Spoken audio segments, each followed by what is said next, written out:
Welcome in, guys, to another episode of the Hawks Eye Podcast. I'm your host, Bryce Coutts, and today I have Clint Bonner from the Seahawkers Podcast joining me. We're going to do a quick preview of the 49ers game. We're going to talk to Clint about, what his impressions were of the 53-man roster, some preseason winners and red flags, as well as his win-loss projection and an outlook on the NFC West as a whole, and get Clint's vibes on this team. Does he think that they can be a 13 or 11-win team this year, or are they going to be a team that's going to struggle to capture the NFC West? We'll get into all of that stuff right after this. But before we get into it, guys, I really want to stress to you guys on helping me out with this channel. Please, if you get a chance, subscribe to the channel. As you guys can see there in the corner, helps me out a lot, helps grow this channel. It's growing at a rapid rate. I can't wait to see how fast it can get back up to where I was before on the previous channel. So guys, always help me out with that. Like and subscribe. And up in the top corner there, you'll see all the other areas. We are on Spotify. If you search the Hawks Eye Podcast, it'll come up on Spotify. You guys see my Twitter there, the Seahawks Eye. You guys feel free to DM me, ask me any questions, retweet me and anything you guys come up with. And we'll have an Instagram page coming up here shortly. But guys, we're going to get into talking Hawks with Clint right after this.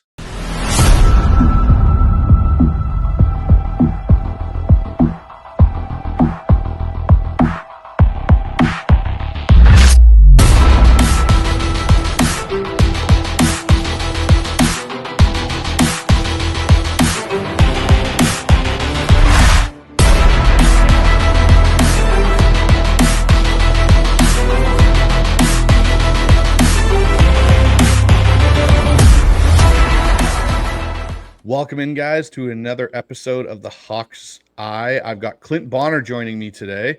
Clint, how's everything going, man? Bryce, I'm fired up, dude. It's we're recording this. Oh, what is it? It's a holiday weekend in the States here. So we're recording on Monday. Bryce, I hop on a plane Thursday morning to go from Connecticut to Denver to SeaTac, and I'm just locked in on getting out to the West Coast and enjoying what's going to be the opening weekend for our Seahawks this year, bud. Yeah, it's going to be a pretty good, exciting opening game for them playing the 49ers. It's not too often you get to open against a division rival, and someone really that, if you look at a lot of these national analysts and stuff, are saying are the team that still holds the crown in the division. Yeah. So it should be good. It's going to be an exciting atmosphere. But let's get into some roster stuff here, Clint. So I know they've just kind of done the 53-man roster, and let's start there. What were your initial reactions to this 53-man roster when you saw it kind of break down and shake out?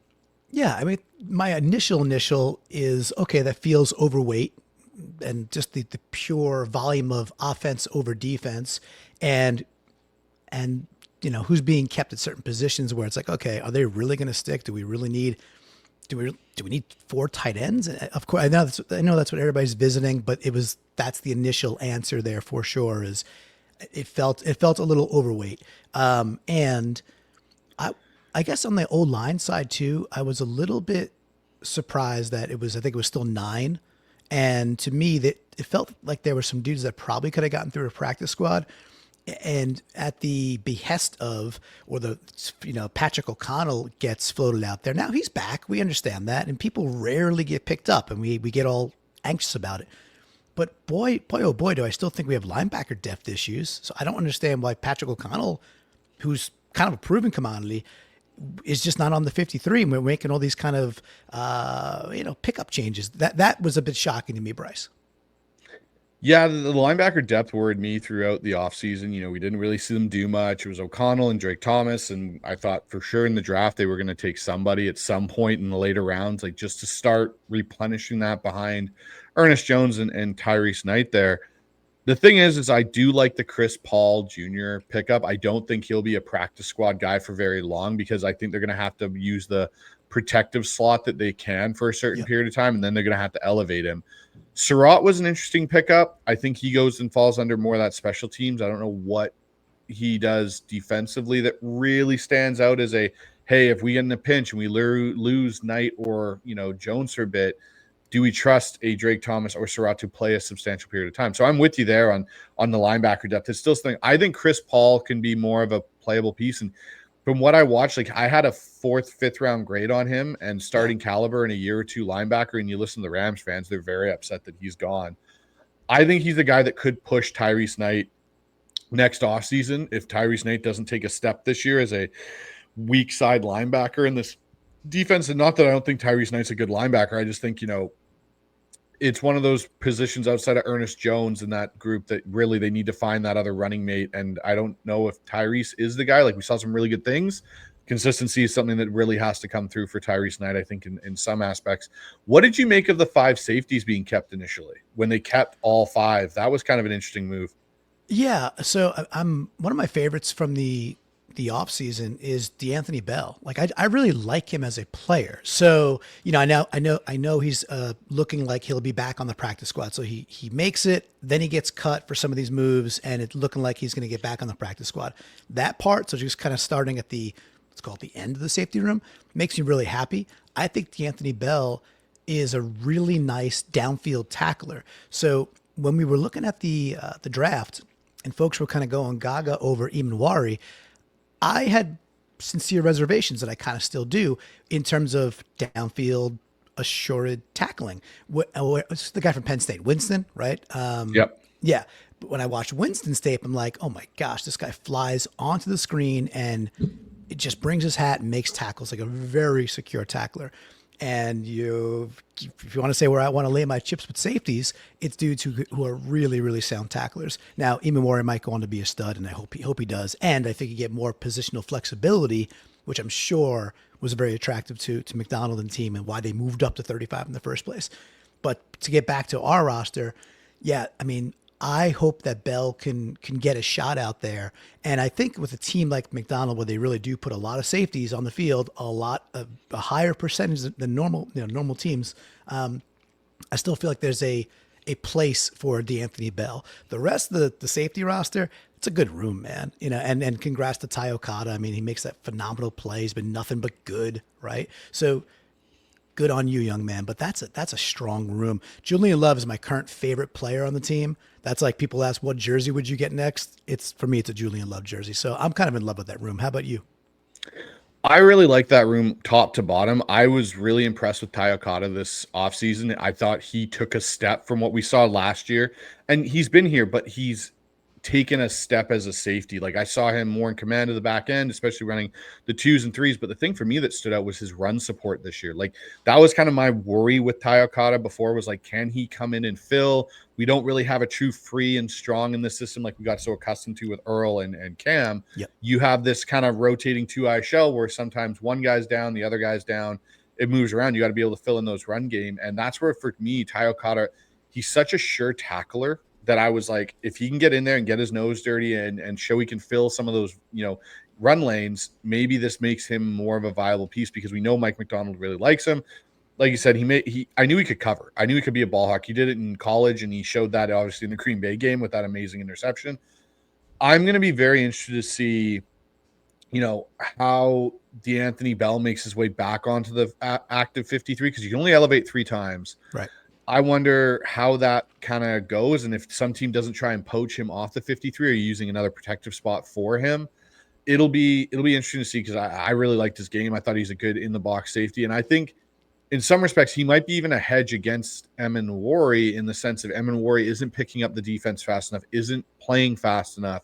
Do you start playing DeAnthony Bell in there so you don't have a drop off, because you've still got a rookie learning that spot? Because even though he's playing in the box more, and we know he's not going to be a deep safety in this defense this year, there's still a lot to pick up. And we saw some issues with that in I believe it was the Kansas City game, on one of those plays where he doesn't get the communication call. He shoots inside. They leak out Pacheco into the flat. He catches it and runs up down the sideline.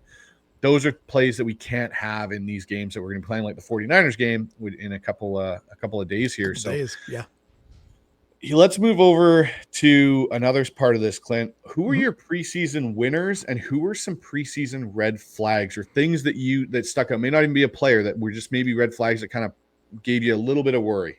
Yeah. I mean, so it's very difficult to not go to some of the obvious winners and do this honestly, right? So, but I mean, how can we not talk about Sundell and him coming from where he was last year, I like to wind the clock back a little bit. It's like, okay, so last camp, he's kind of this unknown. He's obviously a UDFA. He's from North Dakota State, which is now getting more and more popular, of course, with Gray and others that are out there now. But, you know, we protect him last year, and I believe he made the 53 last year. And it's like, oh, that's interesting. Like that kind of came out of nowhere. And it's a little bit of, okay, they had plans with this guy, and it became more and more evident. So to see his fast maturation and to really see what he did in that Kansas City game specifically, it's okay. Is he going to be bowled over when he's facing some 330, 340 nose tackles that are just strong ass men? We'll see. And with that, I certainly saw enough athleticism that his get out of stance and, you know, chip and get to a second level, whatever he's trying to do, he was quite successful at that. So you start pairing him next to Zabel, of course, who's incredibly athletic for his size, and it starts to cover up some maybe of the lesser athletes on the line that maybe are just powerhouses like Bradford. No, Bradford had good numbers and stuff like that. I get all that, but you know he doesn't get out in space as quick as the other guys. It just is what it is. Powerful as all get out. So I like the floor raising that he provides specifically. There's probably some others, man, but I'll pause there to see what you're thinking. So for me, Sundell was a huge like bonus to see him play as well as he did. And I still think he has one of the best blocks in the preseason, which was on that George Halani 31-yard run up the left sideline in the first quarter versus the Chiefs, where he gets the reach block and is able to turn that three tech, which was a phenomenal block. Yes. Everyone want to talk about Gray Zabel and Josh Jones making that hole. That hole does not exist if Jalen Sundell does not get that block. That play gets blown up. And that's one thing that I think was really impressive. The other thing for me, I was actually relatively impressed with the depth of our receiver group. I was kind of skeptical of it going into, preseason. Like, how does Derek Young and how does Torrey Horton and Jake Bobo and even Cody White, like how are these guys that are at the back end that are going to have to be able to contribute on special teams, but how are they going to fit within this scheme? Because the one thing we heard about the scheme and the one thing that's really a big part of it is receivers blocking. And we know Cooper Kupp can block. JSN, we're kind of like, well, let's see if he showed he could block in his limited action there in week in the one drive of the preseason. But Derek Young, Jake Bobo, and Cody White really impressed me. They're all good. Derek Young, especially with his route running, is drastically improved. Like he's been a great gunner on special teams, but he's kind of gotten lost in the shuffle. And yeah, I think he's a guy that could have a lot of impact plays this year because of how fast he is, how big he is. I think in some of these play action game, he might be able to get free downfield and have some of those bigger plays where, everyone in this offseason, once we got rid of DK, was screaming, oh, we need a big X. We need a big X. Well, Derek Young might be able to fill some of that role with Torrey Horton, which I think is going to be an interesting thing. And then the tight end group. Eric Sauber really impressed me in the preseason as a blocker. Like he was kind of this under the radar. No one really talked about him much as a free agent signing. We weren't sure if he was going to make the roster because Noah Fant was still there. Once Noah Fant got cut, I think it proved a little bit more of how important he is in this system. And his blocking and as a true blocking tight end really stood out. So those are some of the things for me that where I'd say the winners, red flags, the linebacker depth stood out, and even the cornerback depth to a point, like Shaq Griffin. Yeah. Nehemiah Pritchett. Like Nehemiah Pritchett had a nice preseason, but I'm still worried about putting him up there against starters. Even Josh Jobe didn't really stand out to me either, which I think makes the Kendrick signing from the Rams off their claims there and their waiver a little bit more interesting there. That would probably be my thing. Like the offensive line, I think took a step in the right direction. And yeah, it was probably for me, it would be the interior linebackers and definitely the cornerback room that are kind of the red flags that kind of worry me just a little bit if we lose some of that starter depth to injury at some point. Yeah, I love all that, man. I'd love to react to some of that. So the wide receiver piece, it's what I like about this wide receiver group, and I'll get into like how I think it shows out on the field, but it's also real like lunch pail workman's type group. This is not okay. Everybody knows Jason at this point, sure. But you get beyond that real quick. And yes, everybody knows Cooper Kupp because he's Cooper Kupp, but you get beyond that. Most NFL fans gonna be like, who are these dudes? And I'm fine with that because we know who they are. We know there's kind of like specialized skill sets. Some dudes are great high pointers. They all seem to be good when you get your bunch formations. They're going to be solid inline blockers. Derek or Torrey have the 4-4 or under speed to still do the MVS thing, so we could take the top off and get underneath with digs and the flats. Love all that. And the one thing I've been preaching on the Seahawkers podcast, basically since, the DK trade and the Lockett trade, and then we start to shape this new wide receiver room. I was like, I think they're getting dudes that are going to be much more effective in the red zone. Much better. DK was not very good in the red zone, especially the short red zone. He was not a good high pointer of the football, just wasn't. And Lockett, his last couple of years with Geno, was the over the top 30 something yarders for the most part. He wasn't getting like a 7-yard in from the 8-yard line, and then crawling into the end zone. We were not a good red zone team in many, many ways. A lot of reasons why.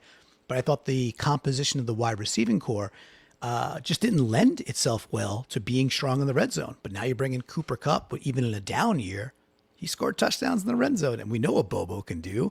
We think we know what Derek can do with actual opportunity. And then you start blending in new dudes like Horton, like you mentioned. So it's just, and then Cody White, good for him, man. I was so happy that he got chances to punt return that last game. Stinks that Bobo took the concussion. Cody steps in and looks confident, really good and strong in two attempts. And I'm like, okay, that guy could do the job every single week for us, and I would have no concerns. And when he's in a pinch as a wide receiver, he's pretty darn good. So I like that room that it's not going to be well known quite yet. And it's going to frustrate fantasy owners. And you know what? I don't care about fantasy football that way. So it's all good. Yeah, and that's the thing for me. Like, you go back to those early Pete Carroll years, like 2012, 2013, 2014, like they didn't have, Doug Baldwin was the big, name. They were worker mentality guys. And we all remember the Doug Baldwin's, comments towards Deion Sanders on, we get the job done. We're crucial in third down. We do the little things that don't necessarily flash. That's what Seattle needs. Seattle, I was on the 12 Talk pod yesterday, and I said the one thing that the Seattle fan base needs is a strong defensive team. That's something we thrive on, and a team that can run the ball and make explosive plays in the pass game. We don't need an air it out offense. We like our defense. We like our run game. And our receivers that have the most success, you go back to Bobby Ingram, you go back to Doug Baldwin. They worked because the play action game worked, and they found these areas to sit down in zones, and they just tore teams apart with that. And you couldn't stop it because you could not focus on Seattle's run game at the time. Yeah. That's what I think we're getting back to. And that's why I'm so excited for guys like you said, Cooper Kupp, JSN, but even for those other guys in Cody White, in Torrey Horton, and Jake Bobo, and Derek Young. These guys are going to be factors. And there may be a game all of a sudden where Derek Young has 4 catches for 75 yards and a touchdown. We all kind of go, we all know who he is, but everyone in the NFL starts like, who is this guy? Look how fast he is and big. And we'll be like, yeah, he's been sitting on our roster for 3 years. We just didn't know how to utilize him properly in the previous offensive regimes. And now we've got a scheme to kind of go in that direction. So, Clint, let's bump over here to something I know you're really excited about, and that's this matchup this week with the San Francisco 49ers. Big week 1 showdown. You're going to be at the game. How do you think Seattle stacks up against San Francisco in this opener? I mean, maybe it's the homer showing in me. I think we stack up pretty well, and here's the why. I think San Francisco can be had on the ground.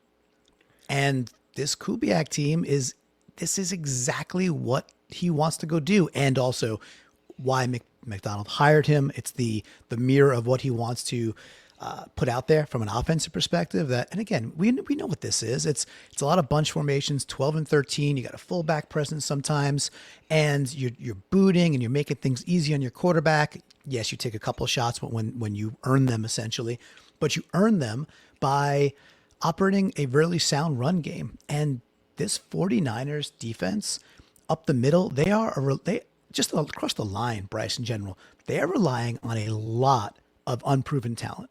And whether it's rookies or some dudes that they're plugging and playing in that they think could fill in, okay, it's week 1 and they're dinged. So it's a lot of that to me is good luck. I hope what we see, with I think 20 minutes of the game, so like 1/3 of the game, so a quarter plus in, we're just sitting there in the stands and going like, yeah, we're kind of just doing what we want to them. Like we're dictating to them. And that's where I would start the conversation, but I'll pause so you could hop in and see if you're picking that part up or what you might be looking for, dude. That's honestly, Clint, what I've made the projection that I think Seattle could go for over 200 yards on the ground on these guys, because to your point, like realistically, you're dealing on such young talent that's never played in Robert Saleh's scheme. The only one that really has in that group is Bosa. And you're asking a lot of rookies to make an impact in their first game in a loud stadium, which I think it's going to be louder than it's been in a few years there. Like, it seems like there is a lot of true Seahawk fan base still going and going to be there more so than it was last year. Yeah. And that's a huge thing. And I think the other thing that we will see with this is the sequencing of plays, the run game, then leading into the quick pass game. And, what we saw Robbie Oots do and Arroyo do in the preseason, where you fake that play, that run zone, and then you boot out the back door and you got one of these guys coming underneath. And it frustrates, young defensive linemen because you're working so hard to get home. And all of a sudden now you're dealing with that. And their linebacker core, Fred Warner is the only one. Greenlaw's gone. Like, they're very different in that front seven, which used to be such a strong impact spot for them on that defense. I truly really I think Seattle should be, theoretically, if you were doing one of those, good old like QB versus QB on each team across, I think there is more on Seattle's side for the first time in a long time of an advantage point, and it comes on that O-line versus the 49ers D-line. I give the advantage to Seattle's O-line. That's how I see it as well. And we'll see. And the other piece for me too is the part that we talked about, yellow or red flags earlier. So in this game specifically, I think when you heat up Brock Purdy, and I think the stats back it up, that he kind of melts. I'm not to say he's not a little bit clutch, or he becomes a very average bear quarterback when you heat him up. And I think 49er fans are a little overconfident in his skills when he gets heated up. And to me, I don't know, he feels like he becomes like a Jimmy G, maybe a Jimmy G plus when you just get him a little bit flustered and the picks rise. And in the fourth quarter, he hasn't been extremely clutch if they're down and you're getting a little bit of heat on him. Now the question, Bryce, is going to be, all right, well, can we? I mean, we look at last year, right? You have a defensive tackle in Leo who clearly should have been certainly Pro Bowl or probably All Pro, but he gets 11 sacks. That is not typical. And also, I would not be like, oh, he's going to get 11 again or double digits again. Very, very big variance in what you're going to get from the middle of your line, I think, unless you're Aaron Donald. So with that, we had 11 last year, and we still couldn't get one of the edge guys over 10. It's like, well, can somebody crack that this year? Is there something there? Can we dial some more stuff up? Can Spoon, have 4 or 5 sacks this year from coming into the box, et cetera, et cetera. I'm just looking for ways that we could heat Purdy up and do that fairly consistently. And again, without overly blitzing. Blitz every now and again, but bringing that 4 people in different combinations. And I wonder what you think about our ability to do that against this Niners team that's kind of aging. I think this is probably one of the better opportunities for them to do it. And you heard Mike McDonald talk. He wants to bring more pressure in different ways this year than they did last year, which I think leads to believe that this defense will be playing a lot faster week 1. I agree with you. They do need to find a way, and they can't rely on, hey, Leo, we need you to get 10.5 plus sacks again this year. Like, it's not going to happen. The thing that concerns me, and this we didn't really talk about in the roster construction, but I'll bring it up now, is I'm worried about how much they're going to ask Byron Murphy to play nose tackle again. Yeah, that sure. guy, he needs to be into the 3-tech spot. He needs to, I'm okay with him playing nose tackle if we're in a heavy pass situation. We know it's 3rd and plus distance, and you got him, Leo, and Lawrence out there as that interior part, and then you've got a Hall and Mafe spreading on the outside. That's a fine NASCAR package, and Byron in the middle of that's okay, but I want to see him more in the 3 down. I'd rather see Jaron Reed in that nose tackle spot and let Byron move around. He has to start influencing that heat up factor and on quarterbacks in the pocket and pushing that inside of that pocket back. I also need to see Boy Mafe take a step as a pass rusher. He's so inconsistent. He's a great run defender, but I think that's what you saw when all those trade rumors are going around that, okay, we can let Boy Mafe go in the trade. It'll be okay. I look at Boy Mafe and I go, he needs to be more consistent as a pass rusher. And on the flip side with Derek Hall, I think we saw last year is a plus pass rusher. We saw he became more of an effective pass rusher. You saw more bend out of an explosion, but his run defense is kind of where his lacking area is. I need to see Derek Hall get over 10 sacks this year. Yeah. That, if we're talking about between him and Mafe, who we're going to pay, because they're both coming up in the next 2 years here for contracts, Mafe at the end of this year, Hall at the end of next year. I think whoever can sustain and get truly an impactful, and I don't mean like, oh, you get 7 sacks the first 4 weeks and then disappear until the last 2 weeks of the season, kind of what happened with Boy Mafe and his streak that he had. I want to see someone that can consistently influence the game with QB hurries, QB hits, pressures, all those kind of things, and the sack numbers produced there. And that's where, for me, I'm going to be very interested to see how that shapes up. Yeah, I'd love to add one thing to that too. And in this A system and B roster, one of them should break through. I would also put my chips on Hall from a sack perspective because I think there's just more power there, and the speed to power is that's one of those things you're not going to learn. It's like Mafe is a really effective NFL player, and I like him a ton. And we will see if we could afford him next year, depending on how well he does. But if I had to lay some chips on who do I think benefits more, especially if we get the like interior crumple zone, and I think we will get some more of that. I think it's Hall. I think Hall maybe gets 1 or 2, maybe 3, 4 cleanup sacks, and then he gets a couple where he just flat out beats his dude, and he's creeping on 10 right away. And we didn't mention Jared Ivey yet. Ivey is a very nice addition. We got DeMarcus Lawrence as an old KG vet, still super solid against the run. Maybe he gives you some juice on the pass rush. We'll see how much juice is there. And you bring in like Jared Ivey, who's just a strong dude who apparently can't run a 3-cone, but I can tell you what he can do, Bryce. He can get down the line and make tackles, and he could certainly hold his edge, and he certainly could penetrate and cause disruption. So the constitution of this D line, it's maybe there's not the TJ Watt, and maybe there's not the Myles Garrett, there's not the Micah Parsons, but also none of those teams are making the playoffs in Super Bowl either. So maybe just this homogeny of really good players is going to be a really good mix for us this year.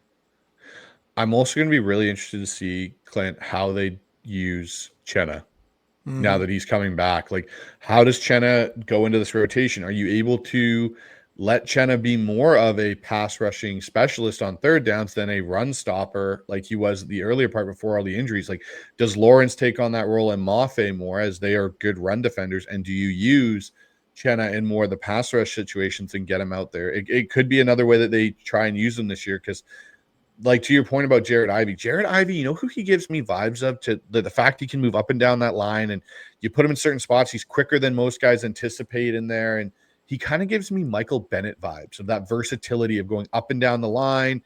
Yeah, he's undrafted. Yeah, he doesn't have the 3-cone drill. Michael Bennett was in the same boat, right? Like, we got him as an undrafted. He went to Tampa Bay, then he came back. But there's things about Ivey's game that really impressed me. And the other guy that I'll be interested to see if they use him at all, and I was really happy he made the team, was Connor O'Toole. His quick twitch coming off the edge is another guy that if they get him in rotational situations, maybe he has an impact. I don't know if he'll break the 46-man roster on game days, but it's very interesting to see, where they go with this group. The other group I wanted to talk about, or other matchup I wanted to talk about with you, Clint, before we kind of get down to what Seattle must do to start 1-0. What do you think of Seattle's secondary versus that depleted receiving core for San Francisco? Yeah, I think my answer would be more about them than us. And because I've shared this on the Seahawkers podcast a couple times too. I have, let's say, fallen in like too many times with our third DB, essentially, right? And that could be Trey Brown. Just to kind of click the clock back through the most recent years where I'm like, oh, this guy's going to be really good for multiple years with the Seahawks. And then he just isn't, So, and you mentioned Josh Jobe earlier.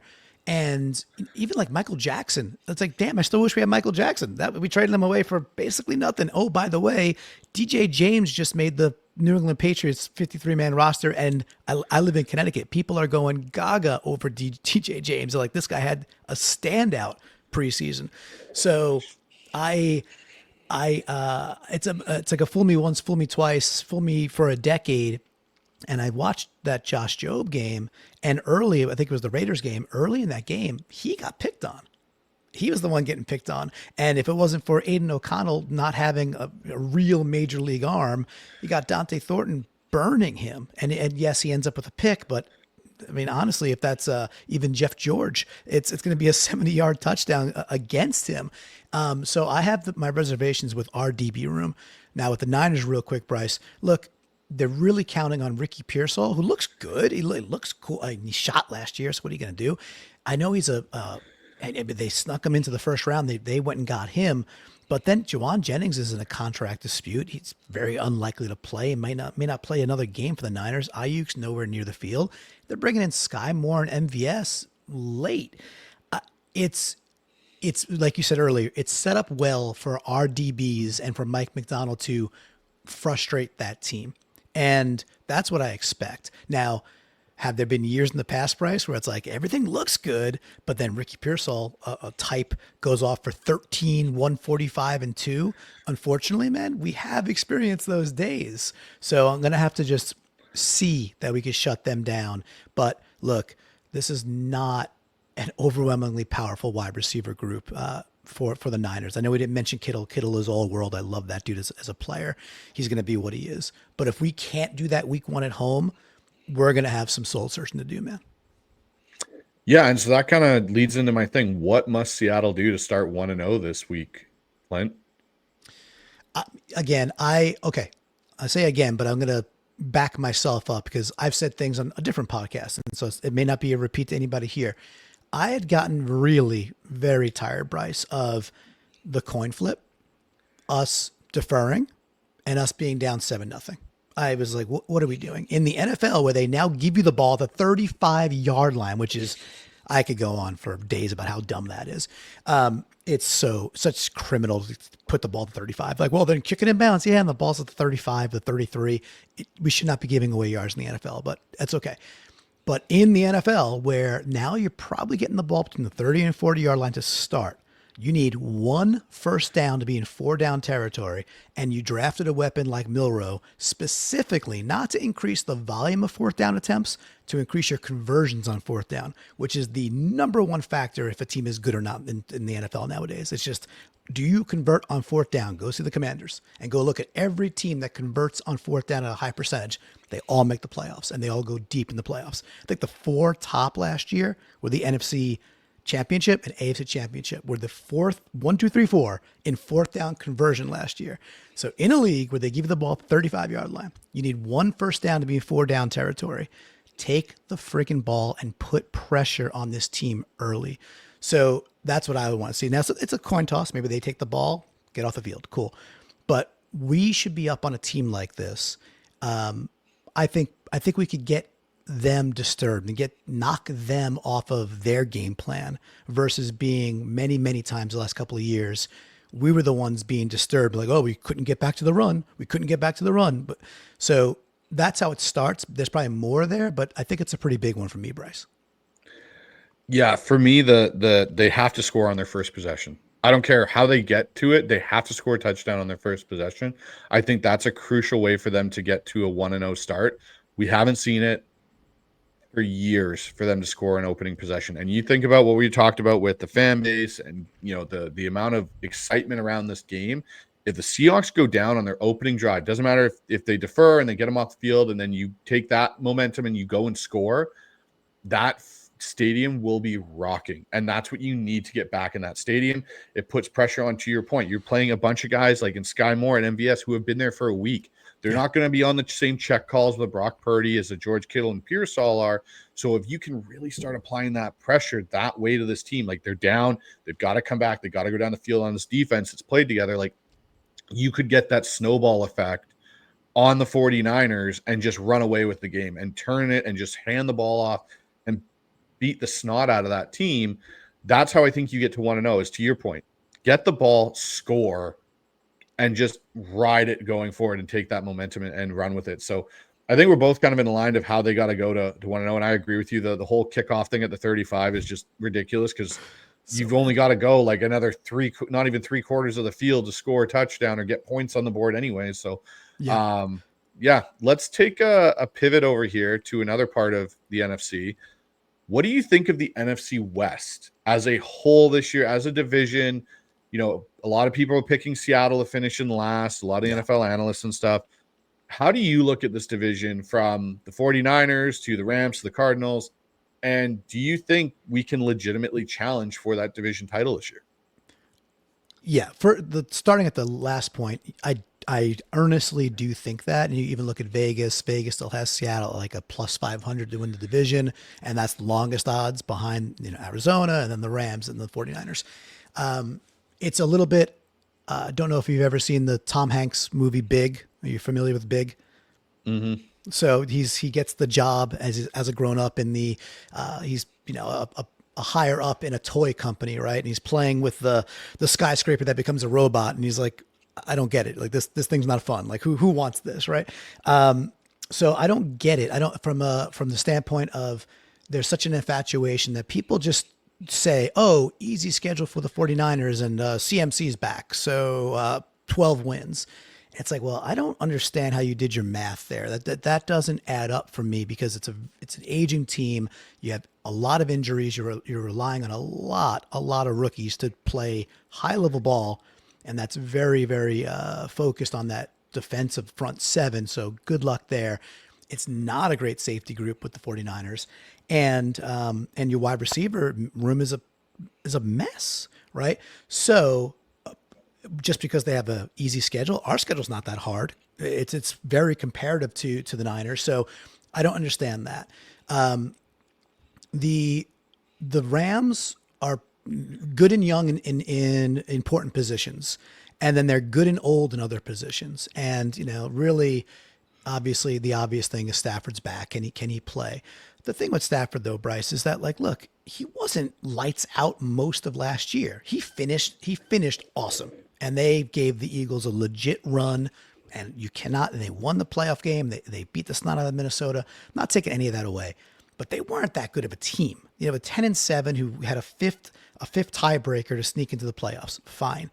Cardinals, yes, nice defensive depth added. I'm not going to argue that they've raised the floor of that defense. I still think there's a kind of a natural ceiling on that team, and I don't think there's enough playmakers to make up for what I think is a QB position where you kind of know what you're getting at this point with Murray, and I don't think it's good enough for them to sprint ahead and win. I think it's going to take 12 wins to win this division. So that's the shotgun look at that, my man. But for Seattle to be consistently with the punditry, probably last place, probably Vegas, 7.5 wins over under. I just don't understand where that conclusion is coming from. I know it's mostly, hey, you got Sam Darnold. There's so much change. Okay, you tell me, but the Niners didn't go through a lot of change. What are we? Arizona didn't go through a lot of change. Look at the rosters. Who has more skilled people? And I think we do, man. So I think we take the division. Is a long way of saying all that, Bryce. So it's really interesting for me because when they talk about all this change and everything, we moved off Geno, we moved off DK, we moved off Tyler. You got a whole new offensive staff in here. Well, True. Let's look at this all in kind of in segments. You moved off of an aging quarterback in Geno, and I loved Geno, but you're moving off of that, and you're moving off of a receiver in DK that did some great things, but wasn't the complete receiver you needed. And you went out and got in my opinion, a more complete receiver in Cooper Kupp. Yes, he's aging, but Cooper Kupp and what he brings leadership-wise to that room, to who is going to be your number one now in JSN, a very, very, how do I want to put this? He's basically like a mentor for, JSN, a great mentor because the skill sets are very similar, and JSN might be a better athlete than Cooper Kupp was. You bring in a quarterback in Sam Darnold, who is 10 years younger than the guy that you had left, that has a similar trajectory, a high overall pick that ends up, going through the Jets factory of horrors as a quarterback and coming out on the other side. And the thing for me, the offense, you brought in an offensive staff, not just a coordinator. You brought in his guys around him. And the two key cogs in this being Cooper Kupp and Sam Darnold that are now here and helping implement this offense with Kubiak and John Benton and everyone. Mm-hmm. They've also played in this offense for multiple years. San Francisco, Sam Darnold was there in 2023 with Kubiak. He knows what Kubiak wants to do. He then goes to Kevin O'Connell with the Vikings. It's a very similar offense schematically and what they ask of the quarterback to do. Cooper Kupp's played in it for his entire career with Sean McVay. And just by the way, Jake Peets is our passing game coordinator who knows Cooper Kupp because they were worked together for multiple years. You're not necessarily getting all this new. You're getting new guys, yes, to Seattle, but they know the system. And for guys that were already in Seattle, we had Shane Waldron here for 2 years that ran a very similar version of this, not with much success, but similar principles to it. Charles Cross, Abe Lucas, they all played in it as a rookie in a second year. They know what this system is like. You're not getting a whole refurbished, never been in it before kind of situation. So it leads me to the point of really this comes down to, is Matthew Stafford in a wheelchair by the midpoint of the season with his back, or is he standing upright and able to play? Because I don't look at the 49ers the same way that I have for years, because to your point, they're in this kind of reset rebuild. The Cardinals never seem to be consistent as a contender because they'll have a great year and then they fall off the face of the earth the next. Yep.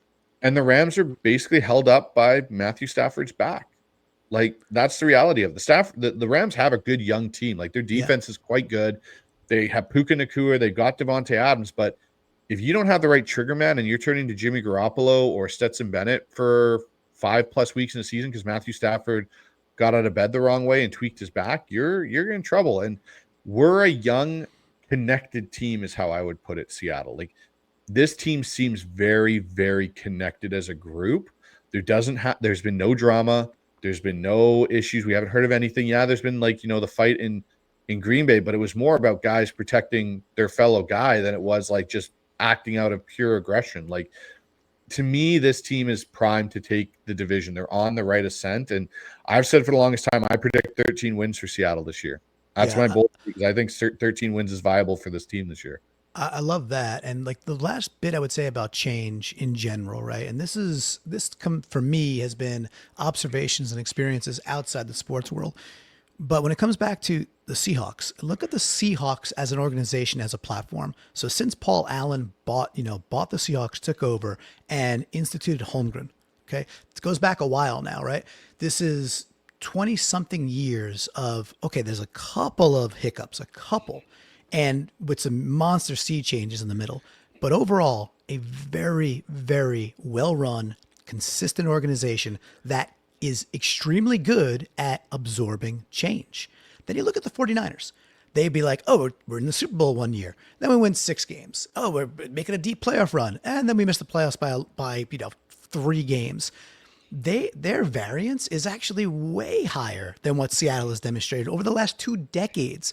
And I just want to stress to people, if you're like, well, that doesn't matter, that doesn't mean anything about 2025. I just don't think you have the experience to like my life experience about absorbing change inside large organizations. It matters a lot, and it's way, way beyond the surface level of what you and I would see. And it's much, much deeper into how is that thing run. And Seattle's run well. This is a well-oiled and well-run organization. This kind of change can not only be interesting and get us clicks and stuff like that, but it could really take hold faster. That's part of absorbing change. And again, we talked about we should be better in the red zone. We should be a better more committed, a better running football team, and we should be able to put more pressure on other teams. I don't mean sack pressure. That should be there too, but I mean more pressure because we're going into the fourth quarter and we have a 9-point lead because we're more consistent and we're not having to play fourth quarter hero ball, because we've done that for a while now where we stay in the game, we play fourth quarter hero ball. If that inverts, and that could start in a couple days, I think we'll see that right away. And that'll be a really good telltale sign for, I think, the whole year. I totally agree with you, Clint. And I think the change that we have gone through was needed. And I think it's going to actually help us in the long run. So let's get to this really quickly, Clint. What is your win-loss projection for the Seahawks? So quickly, I think this team wins 11 games. I think that's about where it is. And I think that will probably be enough to be in a tie or maybe just straight out win the West. I don't think the West is that good. When we were covering them earlier, I think in general, it's an okay division. I don't think there's crazy outliers there. So I think 11 is a really healthy spot. You're in the playoffs at 11 wins. You might be winning the division. And there's some variance on those edges, but that's how I see it. I think between schedule, between our talent, and once or twice a year, you're going to have those games where you're scratching your head being like, that didn't work out. And you don't really know why until, and you forget about it. Because hopefully in totality, Bryce, I think 11 wins gets it done. I love your 13. I want to be that optimistic. But I think there's a bit of a ceiling on this team until maybe if Milroe could really uncork things on fourth down and like in the deep red zone, if he starts uncorking things, I think we do pitch higher than that 11 and kind of get into the zone you're talking about. Yeah, for me, the floor is 11. I think they have the ability, looking at the schedule, looking at what's gone on through the preseason and stuff. I think there's some games in there that they may lose where you kind of, to your point, scratch your head, like in 2013 when they lost to that Indianapolis Colts game, and we kind of all went, how did that Yeah. occur? Yeah. And then they come back and they're fine after that. I think, to your point, this division's good. I don't think it's great. I don't think it's the power yet that a lot of people see it as. And I think that has to do with Stafford's health. If you had a healthier quarterback, and I think when the Rams do find their next franchise guy, it'll make this division more competitive because McVay will always make it a competitive division. But overall, I think between 11 and 13, but I'll stick with my 13-4 prediction. I like it. But to finish off this show, Clint, I've got a new segment for my guests. It's called the 2-minute rapid drill. And so what we do is I ask you 10 questions in 2 minutes. Just give me your answers as they come to you. Don't overthink it. Just spit them out. They're pretty easy. And so we'll go with that here in a second here. We'll get into our 2-minute drill. And I'm honored to be, I think you said, maybe the first guest doing this. So that's, you will be the first guest for this. There we go. Here we go. 2-minute drill. Go!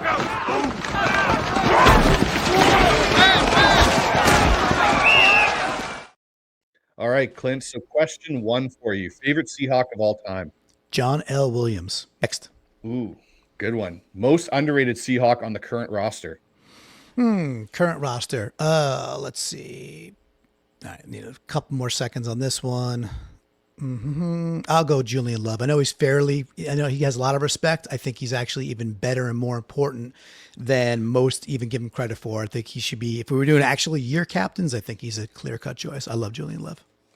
Question 3. One rookie you'd bet on having a breakout year? We haven't talked about him much. Robbie Oots, because you can define breakout and how you want to. And for me, I'll define it as he changes our offense to what they want to go do.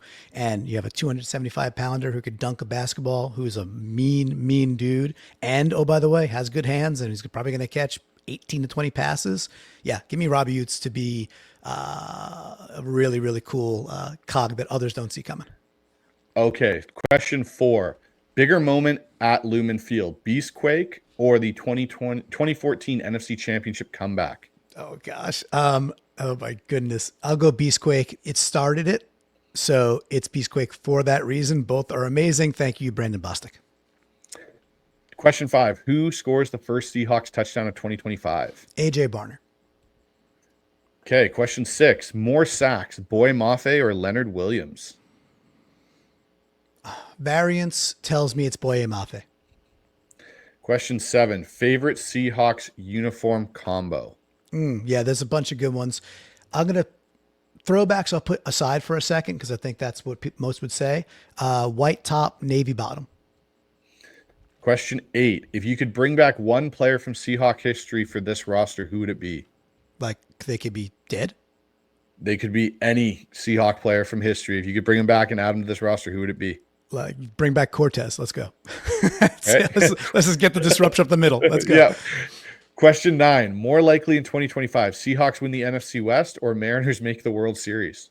Oh, well, you could ask our very good friend Dan Viennes. I'm a Mets fan. I've been predicting Mariners Mets before in spring training. So more likely Mariners make the World Series. Okay. And the final question, one bold prediction for the Seahawks season that you'd put your name on?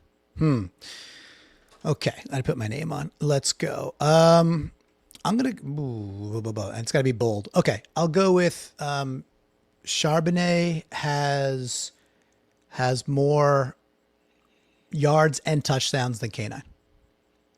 Excellent. All right. And that's the end of the 2-minute drill. Well done. You spared yourself about 5 seconds there, Clint. Good job. Phew. All right. I mean, for a long-winded individual like myself, Bryce, that wasn't easy, but I'm glad we got through it.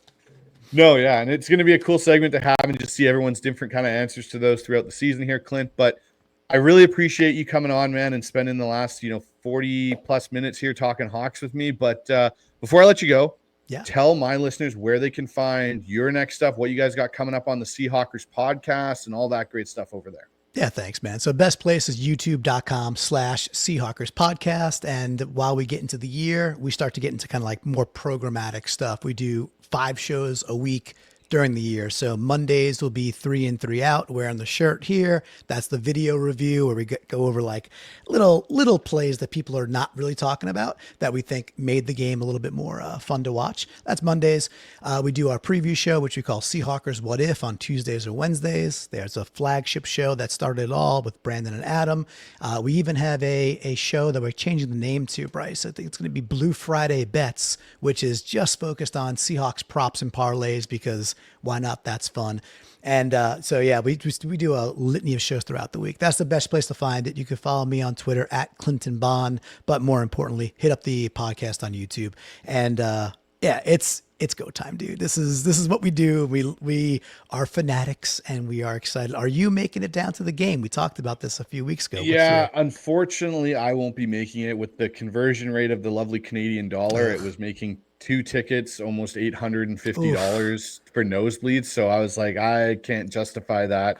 Because I usually like to go down for the weekend. So even the hotel room was going to be 600 plus. So it was going to be almost $2,000 for the weekend down there in Seattle. So I will be going to a game this year. It just might be later on in the season. But Clint, I really appreciate you coming on, man, and spending the time with me. I definitely want to have you back in the future and the rest of the Seahawkers podcast crew there. And yeah, man, enjoy the game in a couple of days here. Yeah, good luck with your new channel. It's off to a great start. You do awesome work, and we'll be telling all the Seahawkers. We already do. We'll keep telling the Seahawkers to make sure they're subscribing to you as well, man. Have an awesome NFL kickoff weekend. Enjoy every minute of it, and we're back, baby. We are back, and I'll talk to you later, Clint. Thanks. All right, bud. Go Hawks, dude. Go Hawks. All right, guys, that was my interview with Clint Bonner of the Seahawkers podcast. Clint always has such great insight to this team, and especially his takes on certain aspects of it and where he thinks his team may struggle and may also surprise a lot of us. I can't thank Clint enough for coming on and joining me and talking Hawks. The 2-minute drill segment, guys, that's something that's going to be on all of my pre-recorded shows with all of my guests that come on. We're going to put them through a couple different questions every time for the 2-minute drill.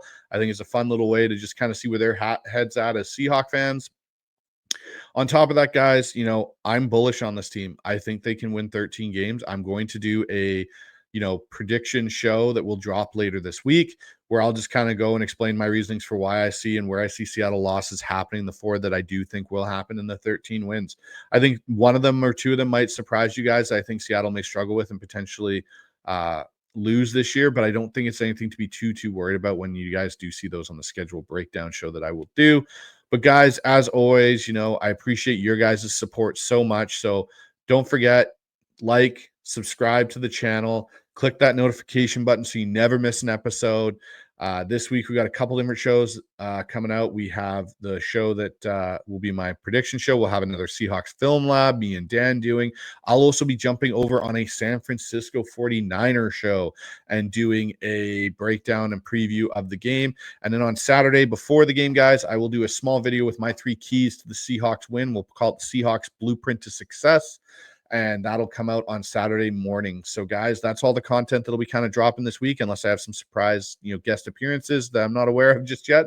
But as always, guys, appreciate your support and go Hawks.